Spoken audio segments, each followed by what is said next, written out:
Hello everybody, welcome to Badlands Ballistics. Gonna do a little video tonight and bring you guys along with me, do some shooting.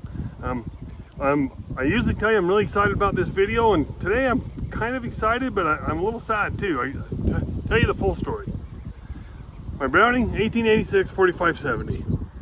Beautiful rifle by anybody's standards. I love this gun.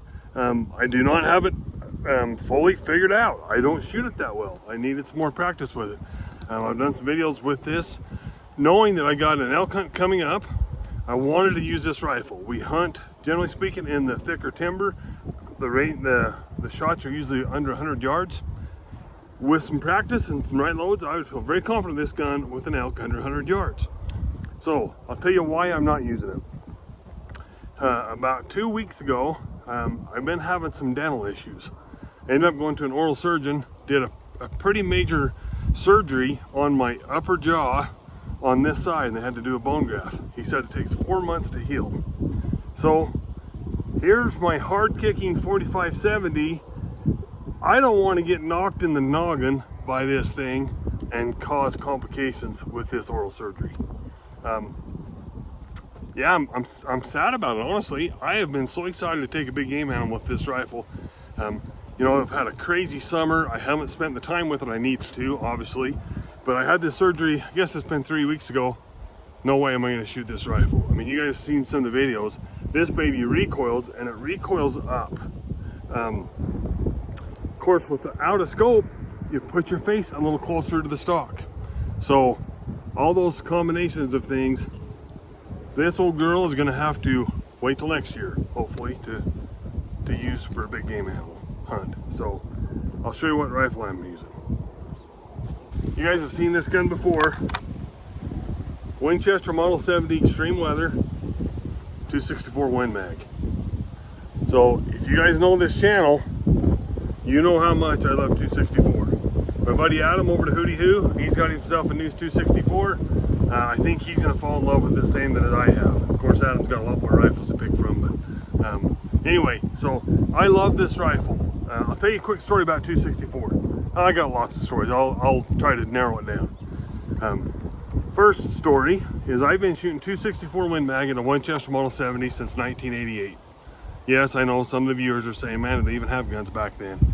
Yes, they did. And I got a blued gun with a wood stock for my graduation, 1988, from my dad. Thank you, Dad. You guys know he passed away this year. So when my son graduated from high school, that's what he got for his graduation present, is that Winchester Model 70 264. A lot of value to that rifle for me, a lot of sentimental value. I hope I live long enough to see a grandson take a deer with that rifle. So I give it to him, and I moped around the house for 2 or 3 years because I didn't have a 264. My son, bless his heart, likes to spend my money, talked me into buying this rifle, and I'm glad he did. I freaking love this rifle. It is awesome. Is it better than, so that other one is what I call the New Haven ones, the push feed. It's not the Mauser extractor, it's the other one. Which to me, the true Winchester Model 70 affection arrows really, you know, poo-poo on that gun. You can buy them on the used gun racks for a reasonable price, and they are fantastic rifles. I love that rifle, I really do. Like I say, a lot of sentimental value. My son took an elk with it last year, he's taken several deer with it over the years. That rifle means a lot to me. This rifle is freaking awesome. I love it. It doesn't have the value that other one does. So it's got a Nikon FX1000 scope on it. You guys can see it's a big old bad A scope. This ain't a lightweight sheep rifle by any means. The Nikon FX1000 is a fantastic scope. They don't make it anymore. It's funny, me and Adam have talked about that. He has a few of them and he loves them too. Been a great scope. I actually shot this rifle at 1,000 yards with relatively precision, with not even dialing. The 264 load I'm shooting shoots 22 MOA drop at 1,000. I just held over with the reticle and the scope and hit very accurately. So I love this gun. I actually weighed it today. I've never weighed it until I come out to do this video. This guy weighs exactly 9 pounds, the way it sits, fully dressed. Yeah, this gun, 9 pounds, not a lightweight rifle, but I just love it. I love it. 26-inch stainless fluted barrel. To me, for a 9-pound rifle with that big scope on it is reasonable. So anyway, enough bragging on this. Let's talk about the ammo for a second. So when I first got this rifle, you know, if you guys have dealt with 264s or some other rifles, this guy's a little bit finicky. My other gun, little finicky, not horrible, but a little bit.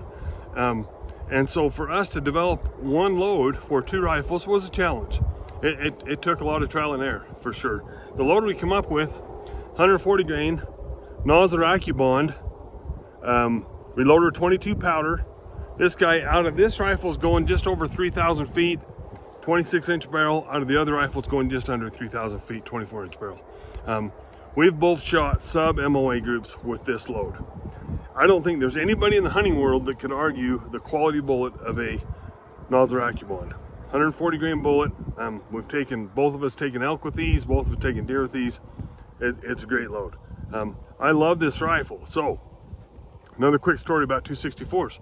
When I lived in Idaho, had a good friend that owned a small gun shop, and he owned lots of guns, as you can imagine. Well, he booked a trip to Africa, doesn't take one of his own guns, just said, oh, phooey, it's not worth the political headache through the airport, whatever, all that nonsense. Well, guess what gun they handed him to do a African Plains game hunt with? A Seiko Fin Bear 264 Win Mag. And I asked him about it, and he said those guys just love it. That was before the time that muzzle brakes were commonplace. So they just says, this gun, the recoil is mild enough that just about any shooter can shoot it well, but it has enough power, enough oomph that it does a nice job on the game. So they just couldn't say enough good about 264 Win Mag. Of course, that's how I am too. So anyway, the hunt's tomorrow. Everybody in the reloading world will tell you, do not go shoot the night before to test out your loads before you go hunting. That's what I'm doing. Not really.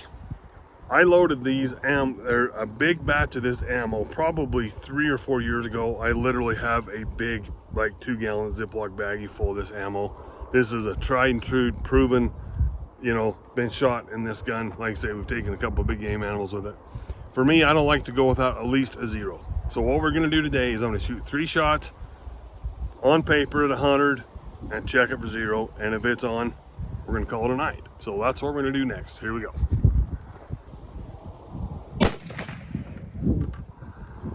Okay guys, that's one of the downsides to those target turrets. My windage, the knob is moved, and I shot it and I was like, I don't know, I'll show you, it's probably 3 or 4 inches to the right. That's because my windage knob is moved on that gun, so hopefully I'll be able to pull it right back in.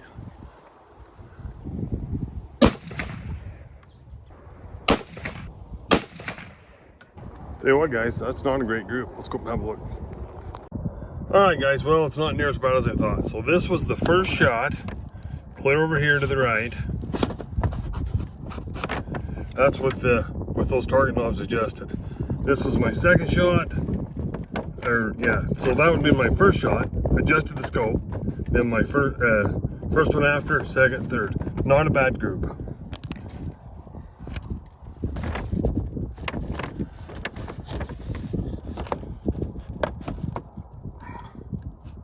Hopefully you guys can see that. That is, I mean, I should have brought my calipers. That's less than 1.5 inches. Yeah, less than 1.5 inches group.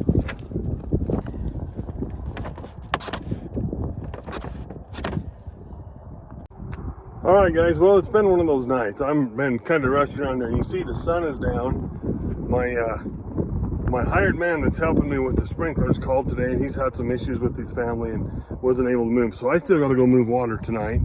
But honestly, I have no qualms with that group. Could I tighten them up with some practice? Absolutely I could. I've shot 1/2-inch groups with that gun. I have not shot that gun. Well, I didn't use it last year, so it would have been probably at least 2 years I haven't pulled the trigger on that gun till tonight. So I'm okay with it.